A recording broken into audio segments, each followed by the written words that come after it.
CPI के विचारों को जन जन तक पहुंचाने वाले नेता खगेंद्र ठाकुर का आज 5वीं पुण्यतिथि है।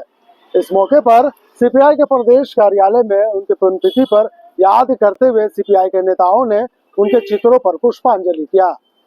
कह सकते हैं कि आने वाले दिनों में किस तरह से सीपीआई का पूरे देश में बोलबाला हो, इस पर गहन चिंतन और मंथन किया करते थे।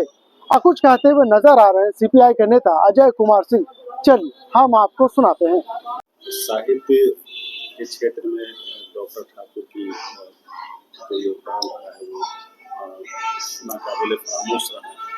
सीपीआई में आज उनका जो है जयंती मनाया जा रहा है, उनकी सेवाओं किस तरह से देखिए, डॉक्टर खगेंद्र ठाकुर की ये 5वीं पुण्यतिथि है और बहुत ही गंभीर समस्या हम लोग को लगती है जब हम लोग किसी कठिनाई में पड़ते हैं या किसी राजनीतिक बात पर सोचते हैं, तो उनकी जो लाभ लबाब थे, जिस ढंग से वो किसी बातों को रखते थे, तो हमें 2 मिनट में समझ में आता था कि भारत की राजनीतिक स्तंभ थे वो।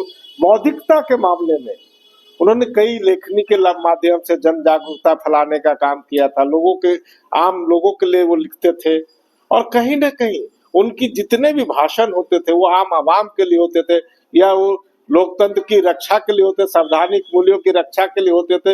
इस देश की जितने भी आलोचक हुए उनमें उनका एक महत्वपूर्ण स्थान था। उन्होंने कई ऐसी किताबों का संरचना किया, जो जनगीतों का संरचना किया कि जैसे जो लगता था जनता को बीच में जब वो अपनी बातों को लगता था वो उनकी बातें हो रही है, तो कहीं ना कहीं जिस तरह से जब उनकी मृत्यु हुई तो कहीं ना कहीं पूरे कम्युनिस्ट आंदोलन को एक गंभीर झटका लगा। एक बौद्धिक जो व्यक्ति थे वो हमारे बीच से चले गए, लेकिन उन्होंने जो रास्ते बताए थे उन रास्ते पर हम लगातार काम कर रहे हैं और उनके बताए रास्ते पर आगे बढ़ने का प्रयास करें।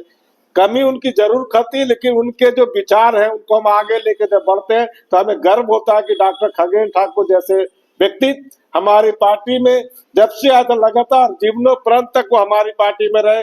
कई बार देखा होगा देश में कई राजनीतिक हालात को देखते हुए लोग इधर उधर गए, लेकिन उन्होंने कभी विचारों से समझौता नहीं किया। वैसे व्यक्ति को हम सलाम करते हैं, याद भी करते हैं और हमेशा उनके बताए रास्ते पर चलने का प्रयास करते हैं।